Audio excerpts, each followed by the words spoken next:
pangit, oh? Ay, si Boss. Bakit mo yung amo mo? Sige po. Huwag niyo nagagalit. Hindi niyo nagagalit po. Teka lang. Tama naman yung serving ko ah. Eh, ano daw eh. Nagtatanong ko sino gumawa daw. Hindi, wait lang. Sino ba? Sila? Ano ko nakakalimutan?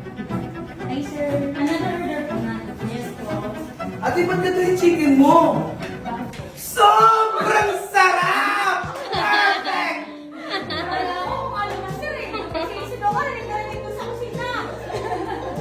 Ang sarap nag-order ng isa oh. Sulit mo yung 99, sir. 99 lang ba to? Ang mura naman, ang sarap! Kaya, masarap yung chicken. O ano? Magpapauli pa sila, Sam. Punta na kayo dito sa BBG Cafe!